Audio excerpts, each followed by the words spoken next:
abriendo la conversación. Cierra tu tarde con la información más relevante del día en voz de...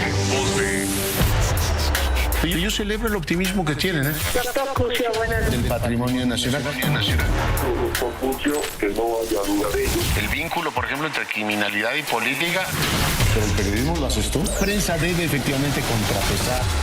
Leonardo Curcio en Fórmula.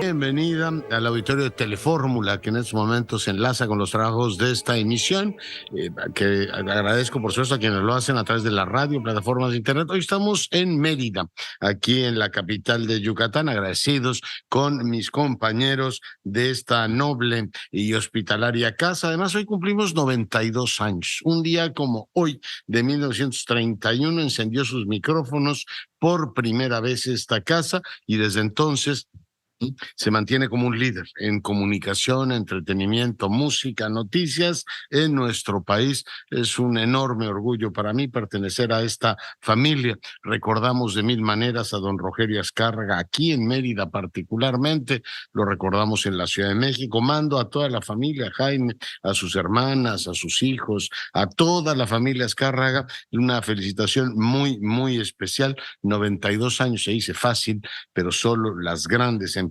lo cumplen, los cumplen. El huracán Norma se intensificó nuevamente a categoría 3 y hay alerta en Baja California Sur. Al menos 7 aerolíneas han cancelado vuelos a Los Cabos. Le comento que el portavoz de Hamás, Abu Obaida, indicó que la liberación de 2 ciudadanas norteamericanas es el producto de las negociaciones entre Qatar y Hamás. Es alentador, por supuesto, que estén permitiendo en este caso que estas personas salgan del control de los terroristas. Esto pues presiona también a los que están todavía bajo su custodia. El hermano de Ilana, usted sabe, la mexicana secuestrada por Hamás, está pidiendo que se acelere el trabajo de vínculos diplomáticos para liberarla. Alicia Bárcena, la secretaria de Relaciones Exteriores, ha dicho que se sigue trabajando a fondo con este asunto. La ONU advirtió que la ayuda humanitaria entrará a Gaza mañana sábado. Biden había dicho que esperaba que en 24, 48 horas al máximo hubiese resultados. Estamos pendientes, por supuesto, de este tema. El Congreso en México aprueba la ley de ingresos, en lo particular.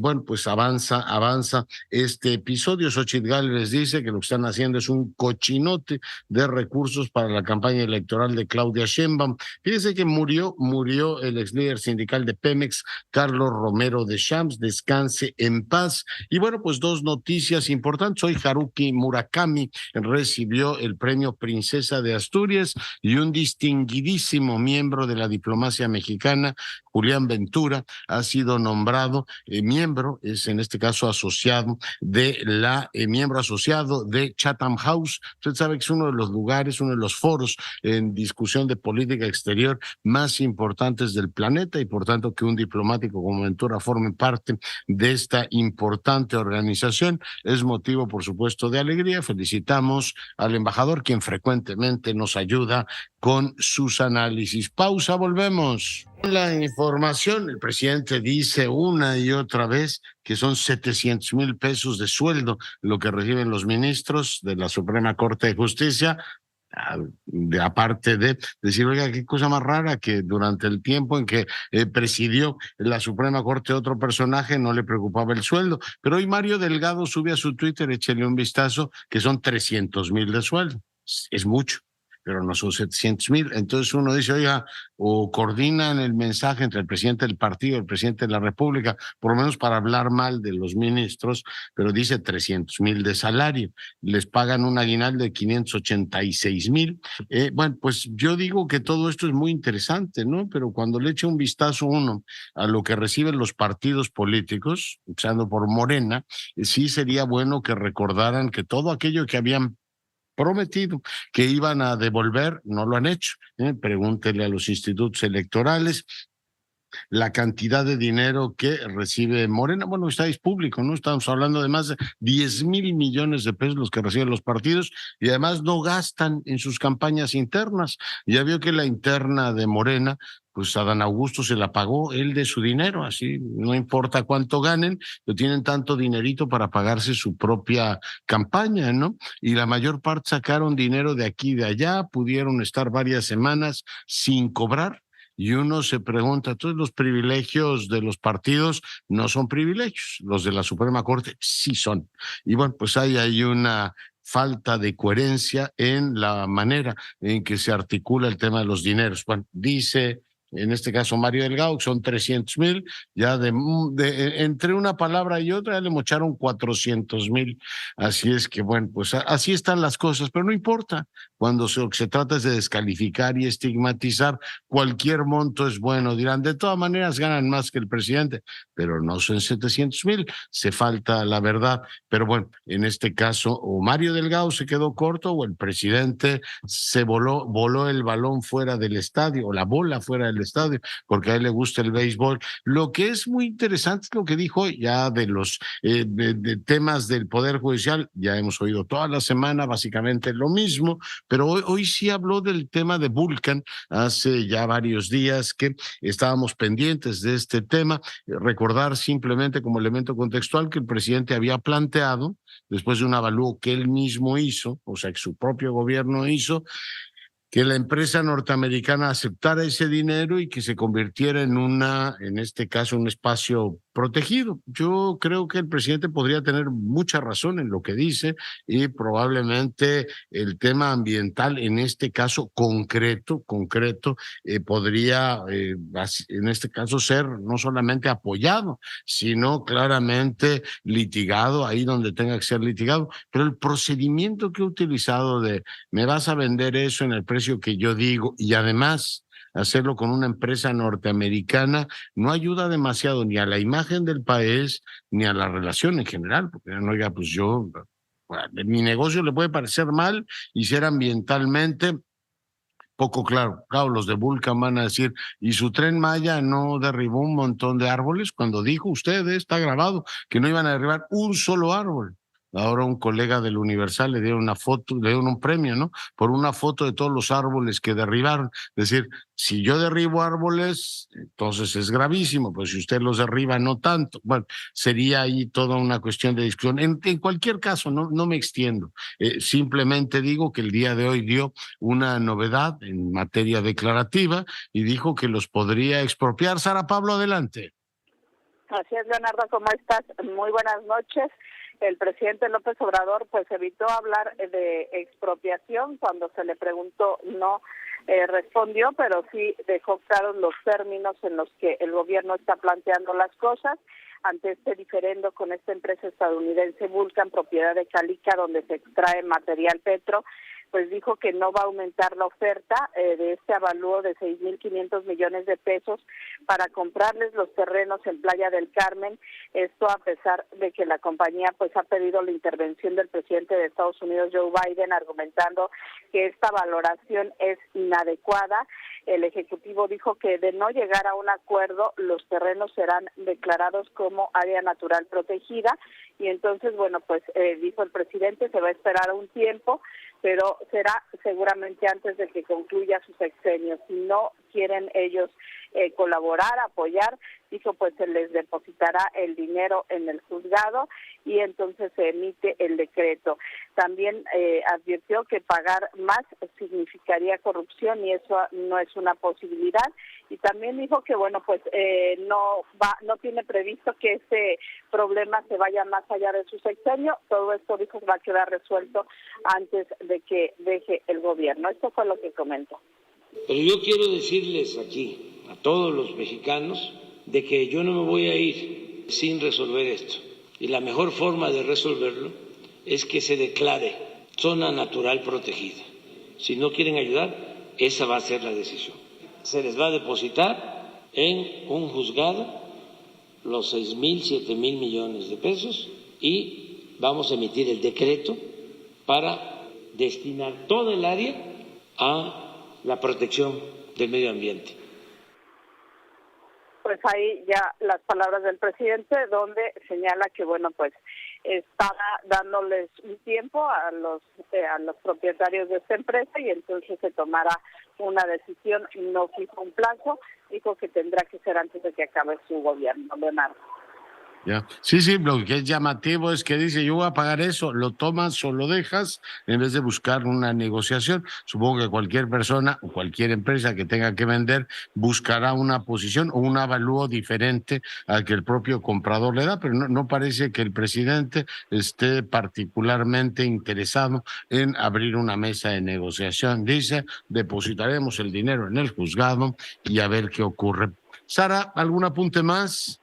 Pues nada más, Leonardo, decirte que, bueno, pues ya todo listo para la cumbre que se va a realizar aquí en Palenque, Chiapas, donde estamos justo llegando.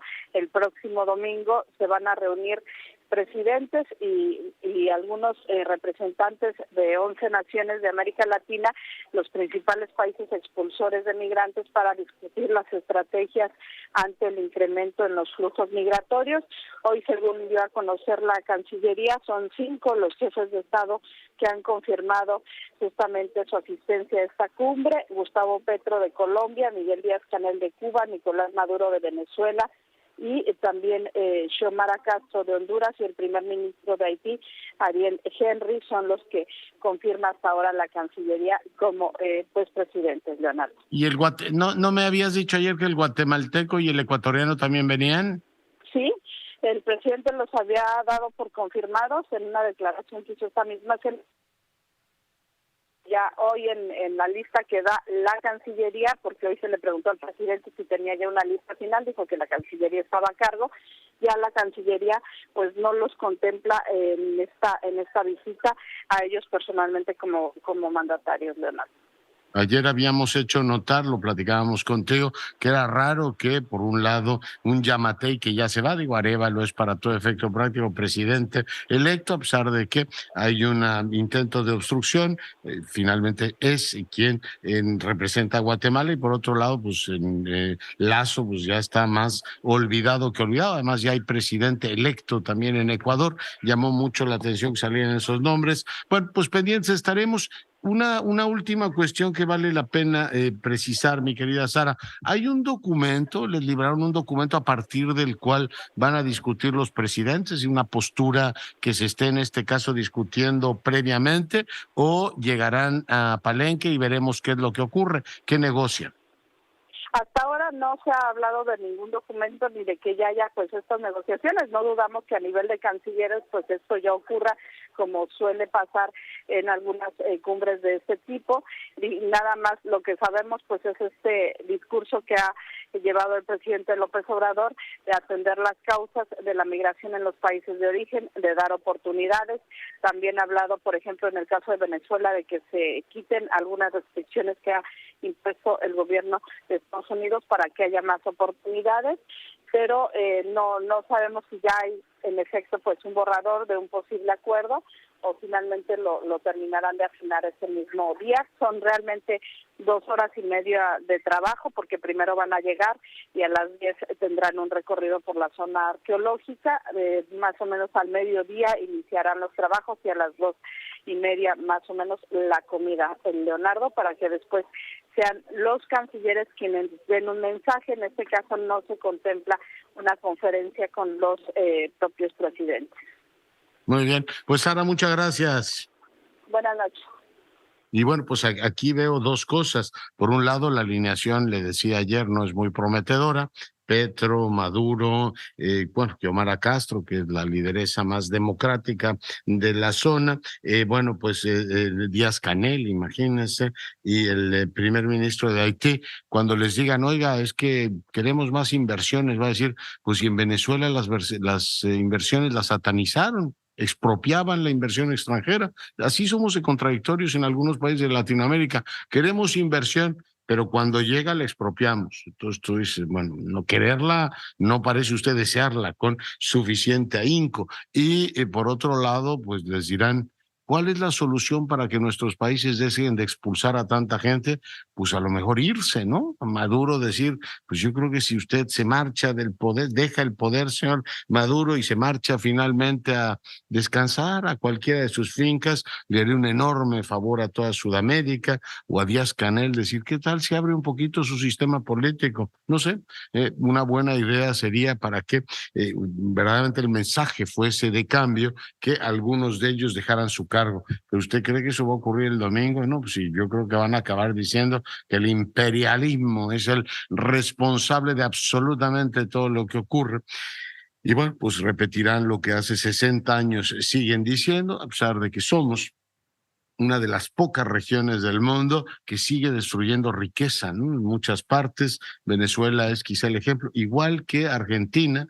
Argentina ha destruido, digamos, suavemente su economía en los últimos 60 años, Venezuela en los últimos 25, ¿no? Han destruido buena parte de su PIB y condenado a buena parte de su población a migrar. Dejo ese tema y vamos ahora a la confusión que tenía el día de ayer, que se había votado primero en comisiones porque fueran 5-4, después llegó al Pleno y no lo fue. Ahora consejeras del INE solicitan votar de nuevo la iniciativa de paridad y yo me enlazo con la consejera Humphrey.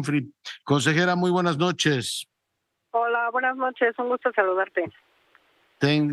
Por favor, ayúdame a entender qué es lo que está ocurriendo. Estoy un poco confundido con esto de qué se aprobó en comisiones el Pleno y ahora se pide que se vuelva a presentar o se vuelva a votar nuevamente la iniciativa. Carla. A ver, en comisiones votamos un proyecto de acuerdo que quedó en una votación empatada. Es decir, hicimos una sesión de 2 comisiones unidas y éramos 8, un número par, cosa que no sucede en las comisiones del INE. Entonces, como éramos número par, se subió el proyecto de acuerdo con el que se convocó a esas primeras comisiones unidas. Es decir, un acuerdo que no tenía mayoría. Ayer durante la discusión pues era evidente que la mayoría de consejeras y de consejeros no apoyábamos los argumentos que sostenían el criterio que 10 consejeras y de consejeros sí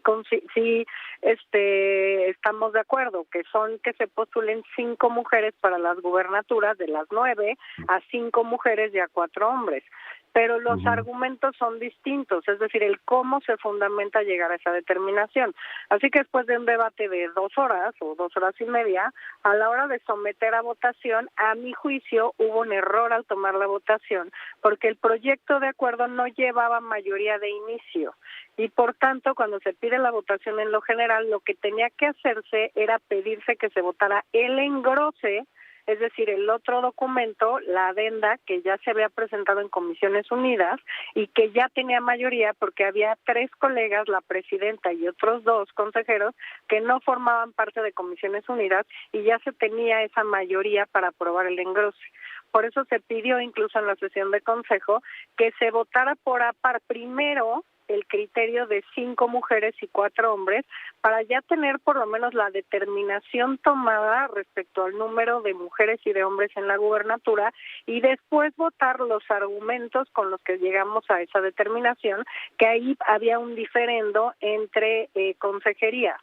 Entonces, pues lo que hicimos después de esa votación es 5 colegas y yo enviamos un oficio a la consejera presidenta para que convocara comisión a una sesión extraordinaria urgente que tiene, según el reglamento, para convocar 48 horas y que estamos viendo que pueda realizarse el martes para someter a consideración pues este tema que es muy importante para garantizar la paridad, el acceso de las mujeres a la postulación a las gubernaturas. Absolutamente central. Entonces, ¿se repondría el martes? Sí, el martes estamos viendo agendas y es casi ya un hecho que será el próximo martes la sesión. Pues pendientísimos estaremos. Carla, muchísimas gracias por contestarnos el teléfono. Al contrario, gracias a ustedes. Buenas noches. Pendiente, a ver si platicamos el martes por la noche. Carla Humphreys, consejera del Instituto Nacional Electoral. Bueno, pues ya está explicado aquí el principio de la confusión. Sabe que hay otro tema muy importante en la agenda y es la elección presidencial en Argentina. Yo me enlazo con Marta Hernández, ella es periodista, analista política, una gran conocedora de estos temas. Marta, muy buenas noches. Hola, ¿qué tal? Muy buenas noches. Es un gusto estar con toda la audiencia de tu emisora en México.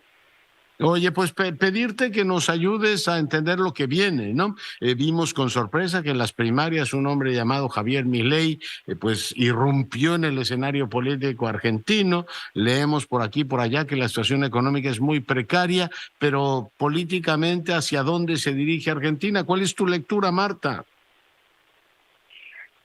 Claro, como tú mismo lo planteas, la situación es bastante confusa, bastante complicada.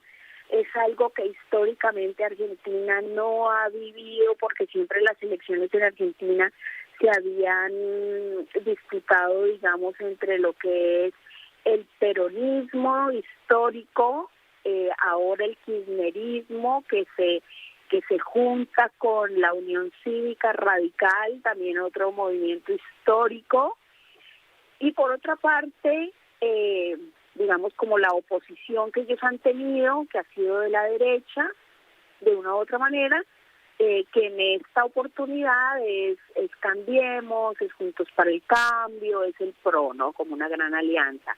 Entonces siempre históricamente han sido como esas dos movimientos políticos, ¿no? Uno representando a la izquierda, otro representando a la derecha, y se han turnado el poder, ¿no?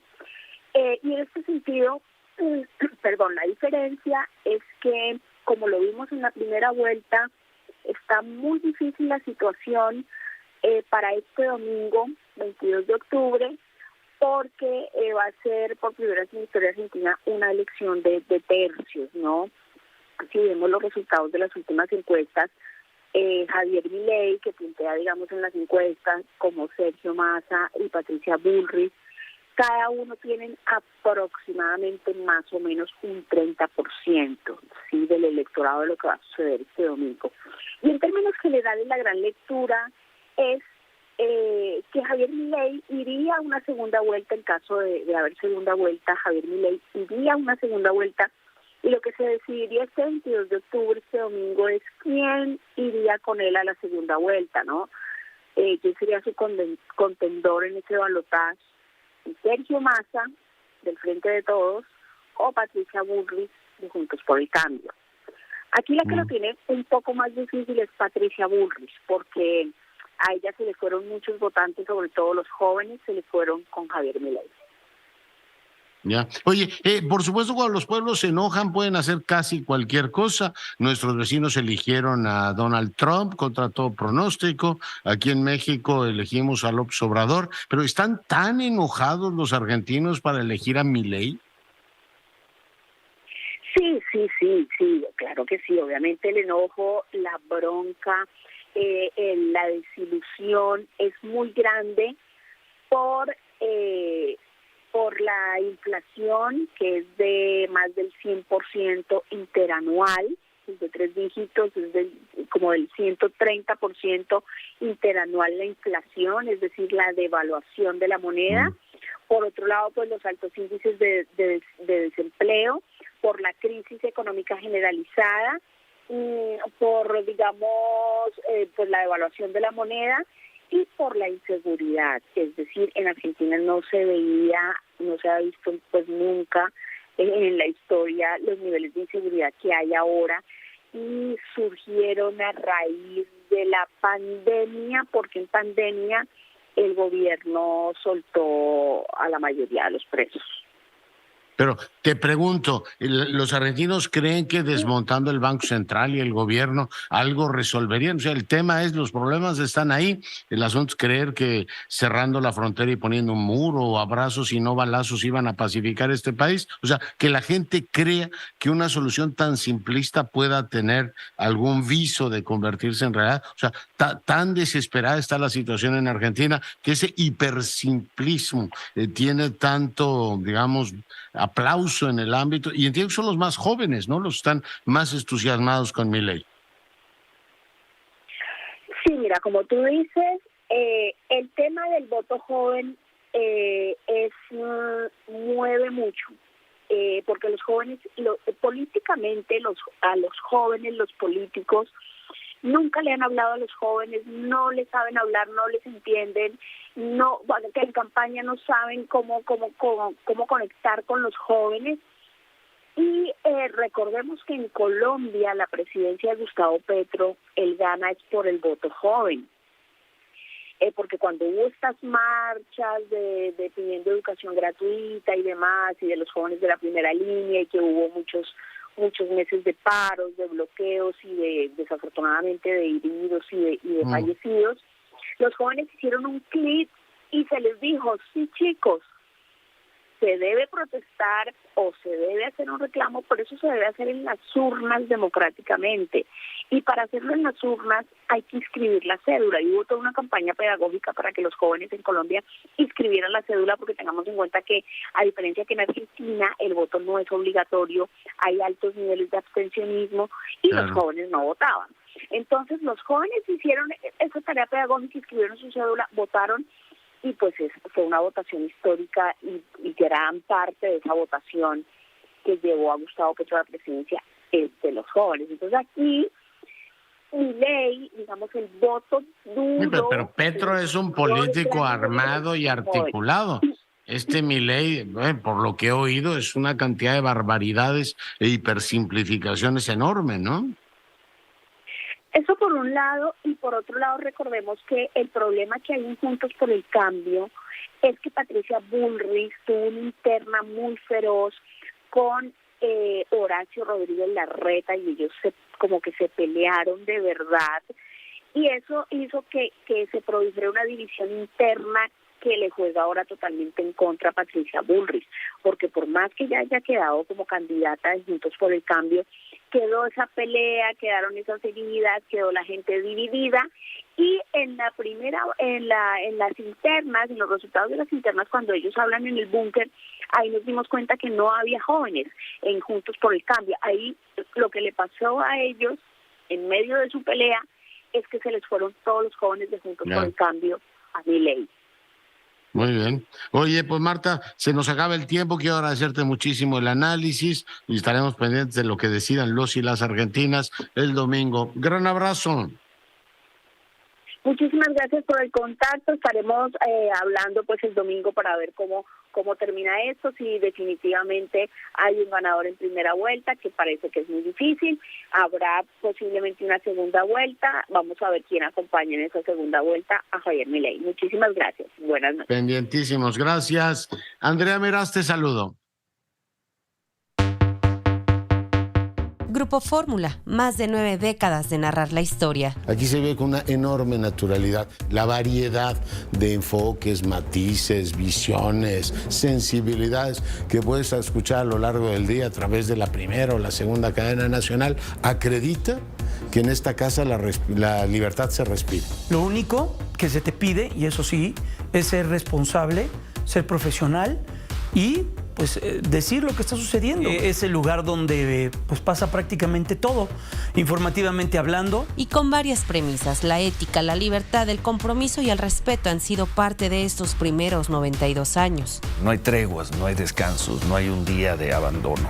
Es todos los días tratar de hacer un buen programa, con un respeto por el procesamiento periodístico de la información que presentamos.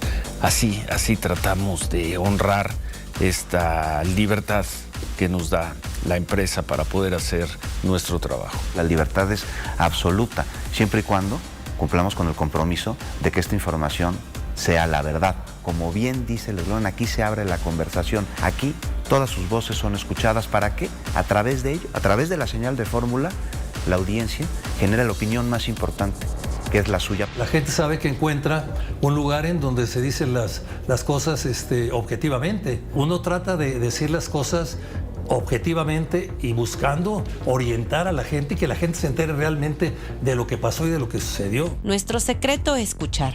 La vida de esta radio no se cuenta sin su audiencia. Somos programas de servicio, de atención, y creo que eso el público lo sabe muy bien, y por eso Grupo Fórmula está en el lugar en el que se encuentra.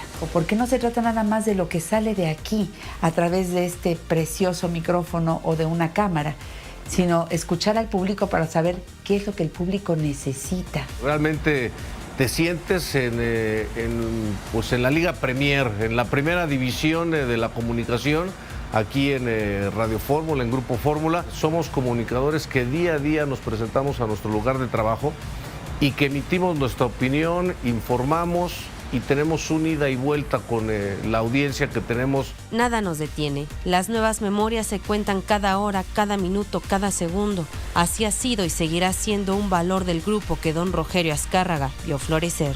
No podemos envejecer sin antes promover nuevas ideas y aprender de las nuevas generaciones. Ojalá nunca perdamos la capacidad de hacernos la pregunta o las preguntas necesarias para ir descubriendo lo que sigue. Para Grupo Fórmula, Andrea Meraz.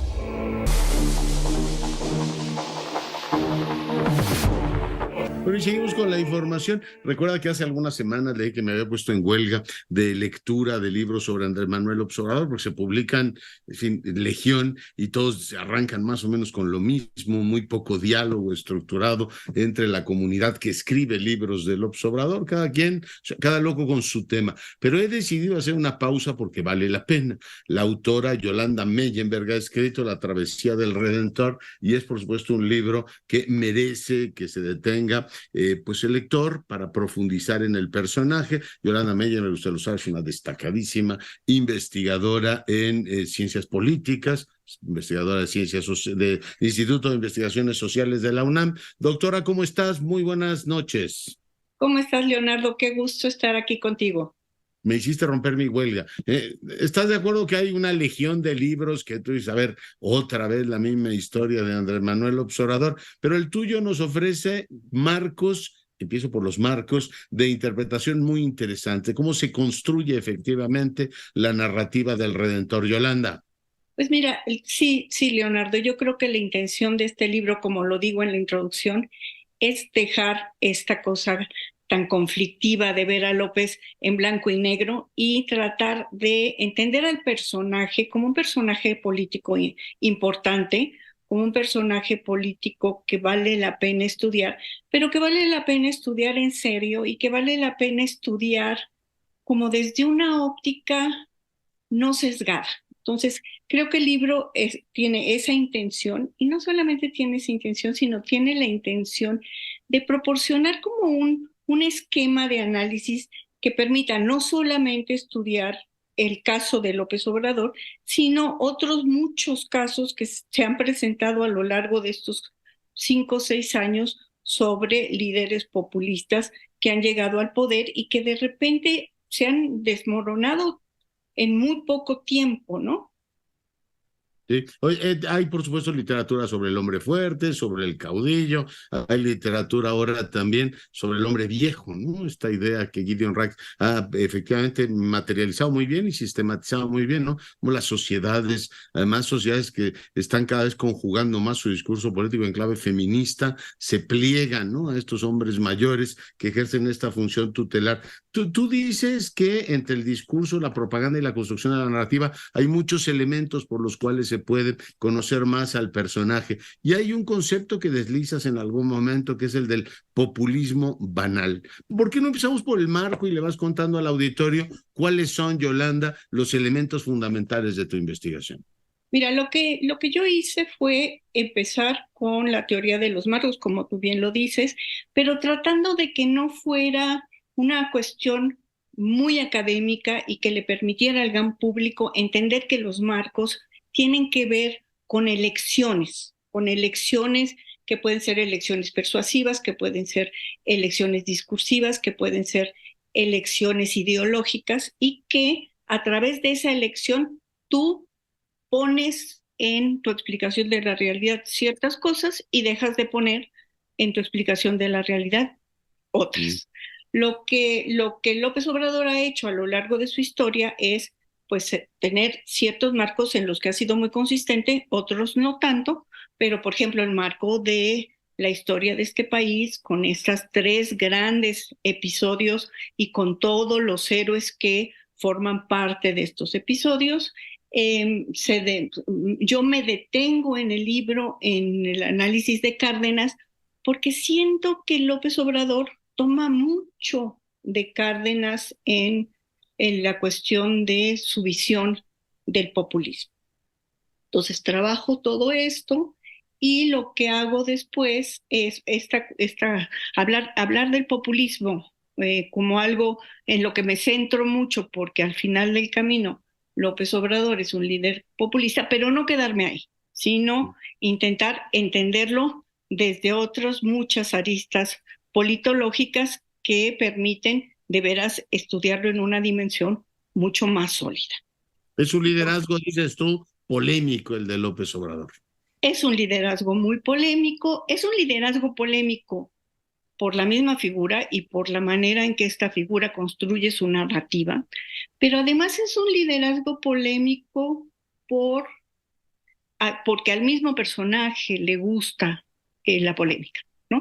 Y porque pues, los líderes populistas son líderes que toman mucho de la polémica para poder seguir manteniendo este discurso de los enemigos del pueblo. Entonces creo que la cuestión esta es una de los principales ejes en los que se construye el discurso de López Obrador, pero voy un poco a lo que decías de esta cuestión del populismo banal, ¿no? Sí.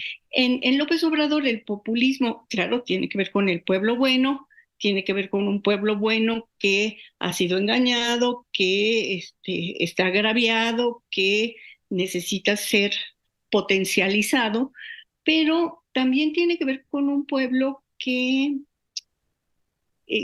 se observa a través de una serie de tradiciones que hacen que ese personaje pueblo pues sea un pueblo que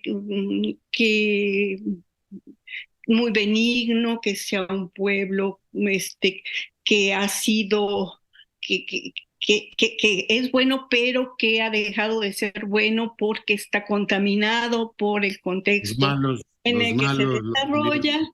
Pero también es un pueblo que tiene tradiciones, ¿no? De una ingenuidad pasmosa. Yo no sé, cuando la gente leía a Rousseau en su momento, decir, oye, pues esta idea de que somos buenos y tal, o sea, cuando le ves la cara al mal de un lado y otro, y esta idea de que no hay pueblo que haya sufrido más que el nuestro, pues que vengan los irlandeses y nos cuenten, ¿no? Pero aquí parece que tenemos esta pornografía del victimismo de nadie ha sufrido más que los mexicanos. Eso lo maneja muy bien él. Sí, claro, y no solamente lo maneja bien, sino que pues pide una disculpa ante el agravio, ¿no? Es un pueblo que desde la conquista ha sufrido y ha habido una serie de malos a lo largo de su historia política y social, pues que han abusado de este pueblo bueno, ¿no? Entonces, sí creo que es algo que maneja muy bien y que además no solamente maneja muy bien, sino que le es muy funcional. Eso digamos, lo que le permite que, en fin, estar cerca de la gente. Pero todos los liderazgos parecidos al del López Obrador son de tal pobreza intelectual, es decir, es repetición de 4 o 5 grandes elementos, sus libros son extraordinariamente repetitivos, 4 o 5 lugares comunes, y permitir que el tema pues funcione como propaganda. No hemos tenido un líder en la historia de México que haya tenido tantos spots o tantas horas de televisión repitiendo básica y centralmente, Yolanda, los mismos latiguillos. Sí, bueno, yo pienso que sí, el neopopulismo, por llamarlo de alguna manera, es muy pobre, sí, es muy pobre en su discurso, 4 o 5, pero mensajes muy efectivos. Lo que lo hace más interesante es ya cuando particularizas, ¿no? Entonces, cuando tú particularizas en el líder populista y este líder populista tiene un mensaje que le es muy atractivo en un momento dado a su núcleo duro de seguidores, pero en otro momento dado a una serie de votantes o parte de la ciudadanía que empieza a parecerle que este discurso, sobre todo el discurso anticorrupción, es un discurso que merece la pena de ser escuchado y a lo mejor hasta de darle una oportunidad de mantenerse, no de mantenerse, de llegar al poder. ha logrado identificarse con, digamos, sentimientos como la esperanza. Te detienes en analizar también, te robo 3 minutos sobre esto, el partido y su relación con el partido, si es un partido, si es un movimiento, si es un partido personal o es un partido pues típicamente carismático, como en su momento fue el Partido de la Revolución Democrática. Yolanda. Mira, yo sí siento que, y por eso lo incluí, porque el partido es muy importante, o sea, y sobre todo el inicio como movimiento. El inicio como movimiento sí que le da a López Obrador una posibilidad de capitalizar una serie de expectativas y capitalizarlas desde un principio que no es necesariamente el principio de la elección racional del costo-beneficio de la participación política. Entonces, ahí sí que López Obrador logra articular este movimiento que al convertirse en partido, empieza a tener todos los defectos de un partido. Y bueno, como tú bien lo dices, es un partido que tiene las características que Pane Bianco le otorga a los partidos carismáticos, ¿no? O sea, es un partido que está básicamente constituido a partir de una figura política, que esa figura política tiene un círculo cercano, pero que ese círculo cercano no es un círculo cohesionado, sino que es un círculo que más bien fracturado y que tiene mucho que ver con las decisiones del líder, ¿no? Entonces, sí creo que... Y luego la otra cosa... Y Ebrard, ¿no? Y la otra cosa que es muy interesante es la capacidad del líder para tomar decisiones a partir de su posesión de la estructura política, como quiénes son los candidatos, como quiénes asumen gubernaturas, como quiénes son los líderes del partido. En fin, creo que es un partido interesante, pero no solo Morena, sino como lo digo en el libro, López Obrador ha tenido una trayectoria política importante en otros 2 partidos y también, por decirlo de una manera muy sutil, ha dejado su sello personal en esos partidos. Sí, los ha dejado. Oye, y 14 años de narrativa, tú me enseñaste hace muchos años la distinción entre, en el caso de una institución presidencial, el discurso cotidiano y el gran discurso que va dejando el presidente, ¿no? Aquí te pregunto si hay frontera o el discurso de las mañaneras es el discurso de fondo del presidente y si hay distinción entre discurso y propaganda. Es decir, 14 años de construir su narrativa y ya estamos pues en vías, te pregunto, de construcción de un culto a la personalidad. Sí, estamos entrando a una lógica que el sistema político no había contemplado como tal, un gran líder transeccional, una especie de santón de la izquierda mexicana. Mira, en principio te digo algo, yo creo que no, que la gran narrativa, que hay como de repente hay como esbozos de la gran narrativa en la conferencia matutina.